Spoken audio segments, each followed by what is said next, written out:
हाँ जी, कैसे हैं आप? उम्मीद करता हूँ अच्छा ही होंगे और स्वागत है आप सभी का चाय और कोड में।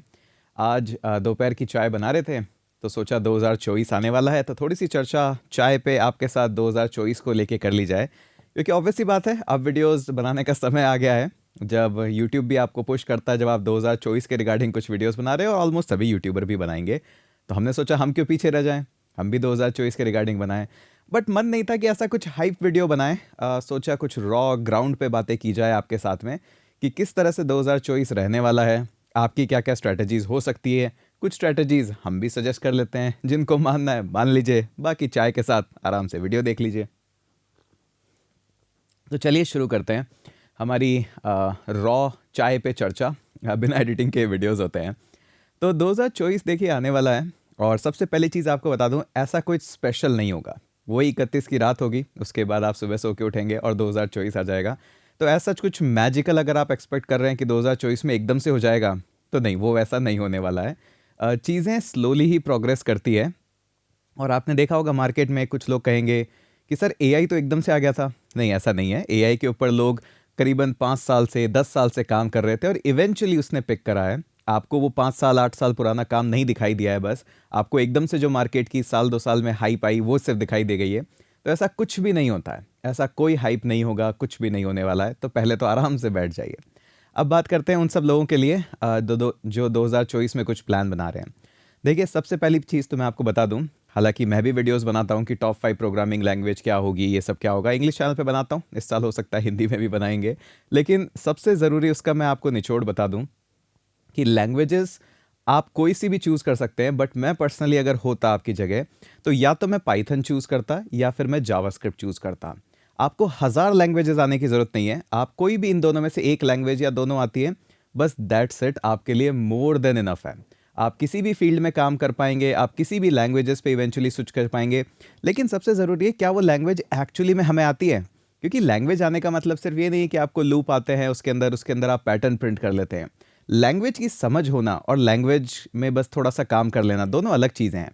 लैंग्वेज की समझ आपको तब होती है जब आपको पता होता है कि किस तरह से इंटरनल स्ट्रक्चर काम कर रहा है लैंग्वेज का, किस तरह से मेमोरीज सेव हो रही है, मेमोरीज डीस्ट्रक्चर कैसे हो रही है, या फिर मेमोरीज वापस से हट कैसे रही है, क्या लैंग्वेज का बिहेवियर रहता है, कैसे मैं उसके अंदर काम कर सकता हूँ। ये फाउंडेशन होते हैं लैंग्वेज के।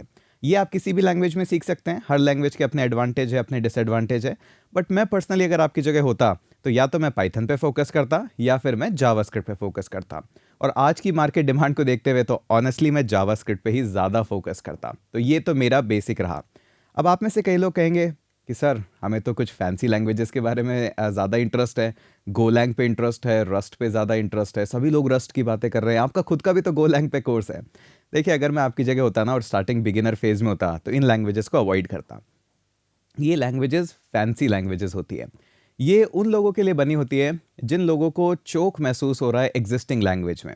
जो वो काम करना चाह रहे हैं वो काफ़ी हाई एंड और काफ़ी फैंसी काम है, और वहाँ पे उनको और कंट्रोल चाहिए, लैंग्वेजेस में बहुत सारी चीज़ें उनको मिसिंग लग रही है, इसलिए वहाँ पे वो लोग जाते हैं। अब आप देख रहे होंगे बहुत सारे जो आजकल जावास्क्रिप्ट के कंपाइलर्स हैं, वेब पैकर्स हैं, ये सारे क्या है, रस्ट के अंदर मूव कर रहे हैं। अब आपने तो कभी वो कंपाइलर्स लिखने ही नहीं है आपको, तो आपको तो वो बॉटलनेक कभी महसूस ही नहीं होगा। तो इसलिए इन लैंग्वेजेस को अगर मैं बेसिक बिगिनर फेस पे होता तो अवॉइड करता। हालांकि इनके बारे में जानना, एक्सप्लोर करना, देखना, यूट्यूब पे वीडियोस देखना कोई बुरी बात नहीं है, अच्छी बात है, आपको नॉलेज मिलेगा।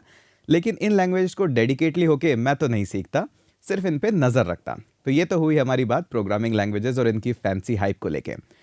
अब हम चलते हैं थोड़ा सा कोड एडवांटेज को लेके। देखिए, आज की डेट में अगर आपको प्रोग्रामिंग आती है तो आपके पास बहुत ज़्यादा एडवांटेज है। आप इमेजिन नहीं कर सकते आपके पास इतना बड़ा एडवांटेज है, क्योंकि बहुत सारे ऐसी फील्ड है जहाँ पे नॉन टेक्निकल लोग भी आ गए हैं और वो बेसिक काम कर भी पा रहे हैं। लेकिन जैसे ही प्रोग्रामिंग नॉलेज वाला कोई बंदा आता है, वो अनफेयर एडवांटेज लेके जाता है। तो प्रोग्रामिंग सीखना आज भी मैं कहूँगा एक बहुत ही अनफेयर एडवांटेज है, जिसको जितनी जल्दी हो सके आप ले लो। अब आप देख रहे होंगे मार्केट के अंदर बहुत सारे लोग क्लाउड में भी आ रहे हैं। ये बहुत सारे वो लोग हैं जो नॉन टेक लोग हैं, जो कि नेटवर्किंग बैकग्राउंड से आ रहे हैं, कि ज़्यादा उनको टेक नहीं आता है, प्रोग्रामिंग एज सच नहीं आती है, बट उनको टेक दूसरे पर्सपेक्टिव में आता है। जैसे कि क्लाउड पर्सपेक्टिव में उनको आता है, या फिर डेटा साइंस उनको आता है, एक्सेल उनको चलाना आता है, माई सीक्वल की क्वेरीज लिखना आता है। लेकिन वहाँ पे भी उस फील्ड में वही सबसे ज़्यादा थ्राइव करता है जिसको प्रोग्रामिंग आती है। तो हालांकि इन लैंग्वेजेस, इन फील्ड्स में आप आगे जा सकते हो, क्लाउड में हो गया, डेटा साइंस में हो गया, इनमें आप जा सकते हो बिना प्रोग्रामिंग के, लेकिन यहाँ पे भी थ्राइव तो वही करेगा जिसके पास अनफेयर एडवांटेज है कोड लिखने का। कोड लिखना देखिए वाकई में बहुत अनफेयर एडवांटेज है, और मुझे ये पता लगा जब मैं जैसे ही क्लाउड के अंदर और एक्सप्लोर करा और फेलो यूट्यूबर्स से मिला, जो कि अच्छे प्रोफेशनल्स हैं उनसे मिला, तो उन सभी ने ये कहा, हितेश ये जो तुम्हें कोड आता है ना, ये वाकई में बहुत ही अनफेयर एडवांटेज है। तो अनफेयर एडवांटेज आपको भी लेना चाहिए, बजाय आप किसी भी फील्ड में जा रहे हो, कोई दिक्कत वाली बात नहीं है। अच्छा, एक और चीज़ के बारे में हम थोड़ी सी चर्चा कर लेते हैं, जो कि है एआई, एमएल, मशीन लर्निंग, ये सब। हाँ जी, 2024 में ये और इवॉल्व करेंगे। एआई के आपको और प्लगइन्स मिलेंगे और आपको एप्लीकेशंस मिलेगी। लेकिन पता है अच्छी बात क्या है, कि ये जो एआई है ना, ये डेमोक्रेटाइज हो रहा है। आप देख रहे होंगे इंडिया के अंदर भी बहुत सारे एआई सॉल्यूशंस आ रहे हैं, और भी आएंगे, क्योंकि अब एआई को ना हर एक प्रोग्रामर तक पहुंचाया जा रहा है। कैसे? जैसे आपको एक छोटा सा एग्जांपल बताते हैं। पहले एआई ना बहुत ही क्लोज्ड सेंट्रिक में डेवलप होता था। किस तरह से मॉडल्स होते हैं डेवलप, किस तरह से मॉडल्स ट्रेन होते हैं, ये जो वेक्टर डेटाबेस है ये क्या है, किस तरह से वेक्टर पैरामीटर्स रखे जाते हैं, ये सब सभी को नहीं पता थे। लेकिन फिर क्या हुआ, क्योंकि कंपनी तो लिमिटेड ही काम कर सकती है और प्रोग्रामर्स वैसे ही बहुत ज़्यादा ओपन हार्टेड होते हैं, चीज़ों को डोनेट करने में विश्वास रखते हैं, तो ये सारी जो टेक है ना, अब बाहर आ रही है धीरे धीरे। जैसे आपने सुना होगा एक फेमस वर्ड, लैंग चेन। हाँ जी, ये लैंग चेन क्या है, इसी तरह के और फ्रेमवर्क्स भी आएंगे। ये क्या करते हैं, आपके बीच में एक लेयर का काम करते हैं, कि देखिए आपको इतना मशीन लर्निंग नहीं आता, लेकिन आपके पास डेटा तो है, और आप डेटा को ट्रेन करवाना जानते हैं, और ट्रेन करवाने के बाद आप उससे एप्लीकेशंस बनाना जानते हैं।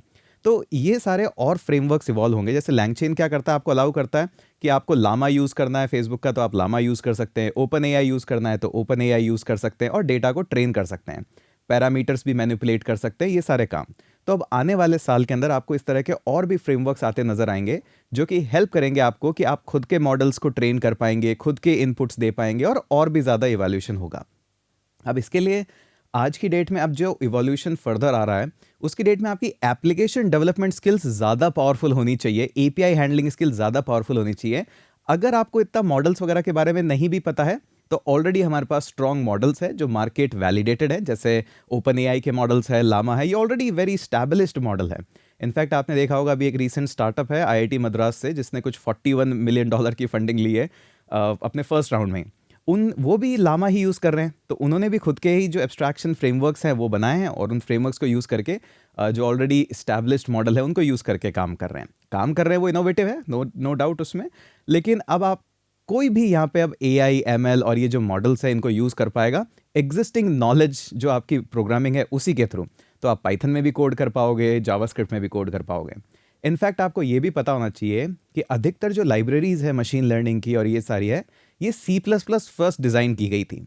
लेकिन क्योंकि C++ में काम करना इतना आसान नहीं है, तो इवेंचुअली इनके एब्स्ट्रैक्शन दिए गए, आपको पाइथन के अंदर फर्स्ट एब्स्ट्रैक्शन दिए गए, और आज की डेट में तो जावास्क्रिप्ट में भी सारे एब्स्ट्रैक्शन दिए जा रहे हैं, ताकि जो प्रोग्रामर एग्जिस्टिंग जावास्क्रिप्ट में है वो भी मशीन लर्निंग पे कोड कर पाएँ, और जो प्रोग्रामर पाइथन पे है वो भी कोड कर पाएँ।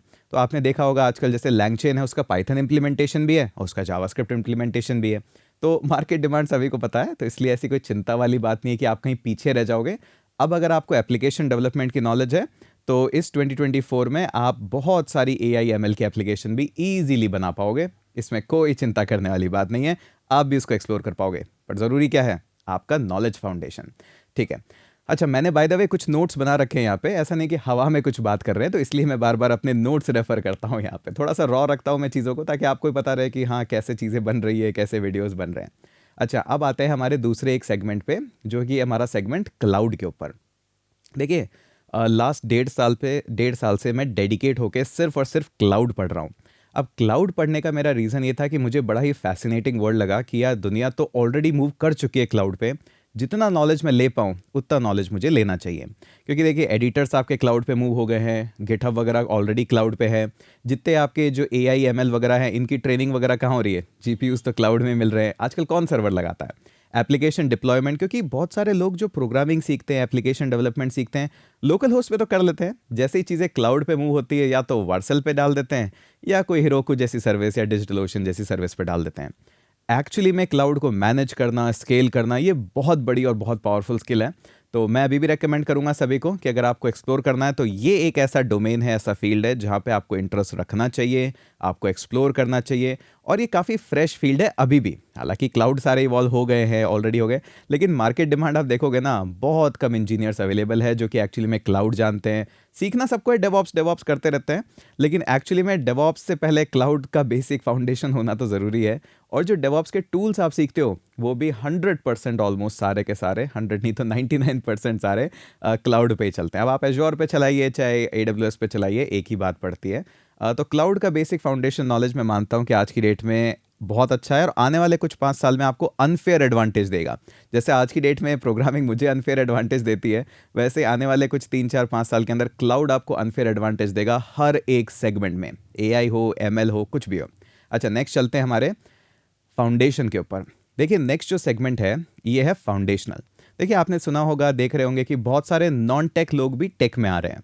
कुछ कंपनियां उनको प्रेफर भी करती है, कुछ कंपनियां कंप्लीटली उनको अवॉइड करती है, तो मिक्स बैच चलता रहता है। लेकिन हाँ, आज की डेट में आ रहे हैं और बहुत सारे लोग अच्छा भी कर रहे हैं।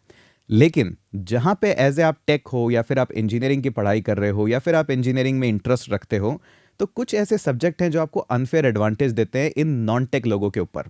तो अगर आप नॉन टेक है तो इन सब्जेक्ट को पढ़ के वो अनफेयर एडवांटेज ले सकते हैं। और अगर आप टेक में हो ऑलरेडी तो शायद आपको सब्जेक्ट आते होंगे, आपने उन पर इतना ध्यान नहीं दिया होगा, लेकिन फिर भी उस बेसिक वोकैबुलरी का होना आपके पास वो भी आपको अनफेयर एडवांटेज देता है। जैसे कैसे, DSA एक सब्जेक्ट है अपने सिर्फ एक सब्जेक्ट ही है, इससे ज़्यादा कुछ नहीं है। ये भी आपको एक अनफेयर एडवांटेज देता है क्योंकि आपको काफ़ी पता लगता है कि डेटा स्ट्रक्चर्स क्या होते हैं, कैसे डेटा को रखा जा सकता है, कैसे डेटा को रखना और रिट्रीव करना अच्छा और फास्ट हो सकता है, कैसे ख़राब हो सकता है। एल्गोरिदम्स का आपको थोड़ा नॉलेज हो जाता है। आजकल तो कस्टम एल्गोरिदम्स भी बहुत बनाई जाती है, अपने इंडियन स्टार्टअप भी काफ़ी बना रहे हैं इस तरह के कस्टम एल्गोरिदम्स। उसके अलावा डा एक सब्जेक्ट होता है जहाँ पे आप काफ़ी एनालिसिस करते हैं एल्गोरिदम्स के ऊपर, ये आपको अनफेयर एडवांटेज देता है। DBMS आपको काफ़ी अनफेयर एडवांटेज देता है। डेटाबेस किस तरह से अंडर द हुड काम करते हैं, बी ट्रीज कैसे वहाँ पे लगता है, पेज सेगमेंट फॉल्ट्स, ये सब आपके लिए बहुत कॉमन टर्म है, लेकिन एक नॉन टेक लोगों के लिए ये बहुत ही अनकॉमन टर्म है, उनको कोई आइडिया नहीं है किस तरह से काम हो रहा है। इसके अलावा आपके जैसे लिनक्स फाउंडेशन है, आपके OS के फाउंडेशन है, कर्नल्स कैसे काम करती है, थ्रेड्स कैसे काम करते हैं, ये सारी चीज़ें ना जार्गन लगती है लोगों को। लेकिन जो टेक लोग हैं उनको लगता है हाँ ठीक है, ये सब तो रोज़ की बातें हैं अपनी। तो यहाँ पे नॉन टेक लोगों को अनफेयर एडवांटेज नहीं मिलता है, टेक वाले लोगों को मिलता है। तो नॉन टेक लोग क्या कर सकते हैं, हाँ जी ये सब्जेक्ट पढ़ने ही पड़ेंगे, जैसे हमने इंजीनियरिंग में पढ़े, चाहे मजबूरी में पढ़े एग्जाम में, चाहे पढ़े अपने शौक से, लेकिन पढ़ने तो पड़ेंगे। ठीक है, ये हो गया हमारा बेसिक। नेक्स्ट जो सेगमेंट पे मैं बात करना चाहता हूँ वो है हाइप सब्जेक्ट। देखिए हाइप सब्जेक्ट हर साल कुछ ना कुछ आते हैं, इस साल भी कुछ आएंगे। हो सकता है गेम डेवलपमेंट एक हाइप सेगमेंट हो सकता है मोबाइल डेवलपमेंट एक हाइप सेगमेंट हो। ये जो सेगमेंट है ये बहुत ही हाई पेड होते हैं, नो डाउट, इसमें यहाँ पे कोई हाइप नहीं है।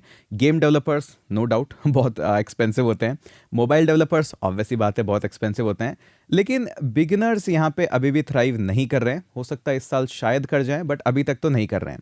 देखिए लैपटॉप खरीदना, एक्सपेंसिव लैपटॉप खरीदना अभी भी एक ड्रीम है इंडिया के अंदर, नहीं होता है इतना ईजिली हार्डवेयर। शायद क्लाउड कुछ हेल्प कर दे वहाँ पे और थोड़ा सा चेंज आ जाए मार्केट में। गेम डेवलपमेंट और ये जो स्किल्स है यहाँ पे बहुत ज़्यादा आपकी एनालिटिक्स स्किल्स लगती है, आपको बहुत सारा फाउंडेशन पता होना चाहिए, बहुत सारी फिजिक्स भी लगती है यहाँ पे, बहुत सारा ग्रेविटेशन फिजिक्स, बहुत सारा काम होता है, पैराबोला ये वगैरह सब लगता है गेम के अंदर।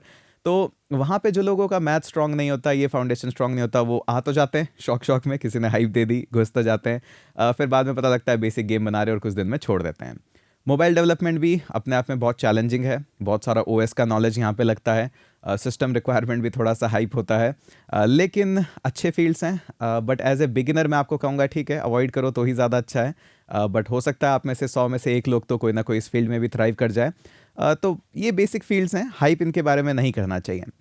अब फाइनल सेगमेंट में आते हैं हम, और आपको मैं क्या रिकमेंडेशन देता हूं 2024 के लिए। देखिए मेरा बहुत ही छोटा सा रिकमेंडेशन है आपके लिए, क्योंकि लिस्ट तो हर कोई बना लेगा, भर लेगा कि मुझे ये भी करना है, ये भी करना है, ये भी करना है, हो सकता है, लेकिन मैं आपको एक छोटा सा सिर्फ एक टास्क देता हूँ। थोड़ी सी चाय भी पी लेनी चाहिए थी बीच में, बट चलिए छोटा सा एक टास्क देता हूँ। देखिए इस साल के अंदर एक प्रोग्रामिंग लैंग्वेज पे कमांड करिए। हो सकता है आपको जावास्क्रिप्ट का बेसिक आता हो थोड़ा थोड़ा या ठीक ठाक आता हो, तो उसको एकदम थ्राइव लेवल पे लेके जाइए। हो सकता है ये पाइथन में आपको आता हो, बेसिक आता हो, लेकिन नहीं आता इतना ज़्यादा, तो उसको थ्राइव लेवल पे लेके जाइए कि इससे ज़्यादा अब नहीं हो सकता जावास्क्रिप्ट में पढ़ाई या पाइथन में पढ़ाई। मुझे सारा इंटरनल डिटेल्स लैंग्वेज के बारे में ऐसा लगता है कि लैंग्वेज मैंने ही बनाई हो, इस लेवल का मुझे नॉलेज आ चुका है अब। और दूसरी चीज़ सिर्फ दो, हाँ जी, सिर्फ 2 प्रोजेक्ट आपको बनाने हैं। अब ये 2 प्रोजेक्ट मैं रेकमेंड करूँगा ऐसे होने चाहिए जो कि डिप्लॉयड हो और यूज़्ड हो। यूज़ से मेरा मतलब आपके आस-पास के 5 लोग, 10 लोग या आप खुद उसको रेगुलर बेसिस पे यूज़ करते हैं। देखिए प्रोजेक्ट आपने बनाया अपने लोकल सिस्टम पे, ऑलमोस्ट किसी काम के नहीं है। आपने बनाए, आपने देख लिया, आप खुश हो गए बस इससे ज़्यादा कुछ नहीं है। हो सकता है आपने उन प्रोजेक्ट्स को गिट पे भी डिप्लॉय कर दिया हो, ठीक है, आपने देख लिया, आपके जो टीचर है, आपके जो मेंटर है, उन्होंने देख लिया, दोनों खुश हो गए ज़्यादा किसी काम के नहीं है। एक्चुअली में प्रोजेक्ट उसको मैं कहना चाहूँगा जो प्रोजेक्ट है, जिसको 5 या 10 लोग एक्चुअली में यूज़ करते हो, एटलीस्ट आप उसको रेगुलर बेसिस पे यूज़ करते हो, तब तो वो प्रोजेक्ट है। और आपके जो फेवरेट यूट्यूबर से आप सीख रहे हैं, जिससे भी सीख रहे हैं, उसने भी आपको बहुत प्रोजेक्ट सिखाए, वहाँ पे भी कोई गलती नहीं है। लेकिन गलती कहाँ पे है कि उस यूट्यूबर ने जितना आपको सिखाया, आपने उतना ही सीखा, उतना ही बनाया और उसको रख दिया कहीं पे, या तो गिट पे रख दिया या अपने पास रख दिया, उसको फर्दर इवॉल्व नहीं करा। तो इस साल का टारगेट ये रखिए कि एक तो लैंग्वेज में थ्राइव करेंगे और एटलीस्ट 2 प्रोजेक्ट ऐसे बनाएंगे जो कि पूरे साल बस इन्हीं प्रोजेक्ट पे हम कंटिन्यूअसली काम करेंगे, इन्हीं पे फीचर्स ऐड करेंगे और इनको एटलीस्ट हम ऐसा बनाएंगे कि इसको लोग यूज़ कर पाएँ। छोटे मिनी प्रोजेक्ट सीखने के लिए वो सब तो हम करते रहेंगे, वो सब तो वैसे भी करते ही है, बहुत सारे यूट्यूबर्स वीडियोस भी डालेंगे, हम भी डालेंगे, वहाँ पे आप कर लेंगे। लेकिन एटलीस्ट ऐसा कुछ काम करें जो कि यूजेबल हो। एक प्रोजेक्ट असली में आप तभी उसके अंदर सीखते हैं जब उसको 5-10 लोग यूज़ करते हैं। 2-4 लोग आपको कहेंगे ये सही नहीं बनाया, ये सही से करो, ये सही नहीं चल रहा, फिर आप उसको फिक्स करोगे, नए फीचर्स इंट्रोड्यूस करोगे, लोगों से बात करोगे कि यार और क्या मैं कर सकता हूँ इसमें, और क्या आपको रिक्वायरमेंट लगती है। वो जब आप काम करोगे तब आपका सारा का सारा जो ये बेसिक है जिसमें आप अभी उलझे पड़े हो, ये सब ठीक हो जाएगा। सर लॉजिक नहीं बोलते हैं, अपने आप बनने लगेंगे, जब वो रिक्वायरमेंट आएगी लोग यूज़ करेंगे। सर डेटा स्ट्रक्चर्स कहाँ पे यूज़ होता है, कैसे रियल वर्ल्ड इंप्लीमेंटेशन है, अपने आप होगा। जब 1 मिलियन लोग होंगे आपकी एप्लीकेशन पे, या मान लीजिए 100 लोग हैं और वो फास्ट नहीं देख पा रहे अपना डेटा, तो अपने आप डेटा स्ट्रक्चर्स पढ़ोगे, तो ये सारा का सारा नॉलेज आपको तभी मिलेगा। तो सिंपल सा आपका काम है इस साल, एक लैंग्वेज में तो हम थ्राइव करेंगे, चाहे और जावास्क्रिप्ट पे ऑलरेडी जावास्क्रिप्ट की सीरीज रखी है, मोर देन इनफ है। उसके अलावा प्रोजेक्ट्स बनाएंगे, हम ऑलरेडी बहुत ही इन डेप्थ और बहुत बड़े प्रोजेक्ट्स कर रहे हैं ऑलरेडी बैकएंड वगैरह में, तो इनको करिए और इनको आगे लेके जाइए फर्दर डाउन द रोड। तो यही बस आपका बेसिक सा काम है और 2024 को लेके यही मेरी एक कुछ फ्यूचरिस्टिक प्रिडिक्शंस या आप कह लीजिए एक विचार थी, तो आपके साथ में शेयर कर दी। तो उम्मीद करता हूँ आपको पसंद आई होगी और इस तरह के रॉ वीडियोस अगर आपको पसंद आते हैं तो बताइएगा मुझे कमेंट सेक्शन में। ज़्यादा कुछ टारगेट वगैरह नहीं रखेंगे हम इस वीडियो के अंदर, सिर्फ 200 कमेंट्स का बेसिक सा टारगेट है। मुझे उम्मीद है आप 24 आवर्स के अंदर इसको कंप्लीट करवा देंगे। छोटा सा टारगेट है, प्लीज़ फुल करा दीजिएगा और मिलते हैं आपसे अगले वीडियो में।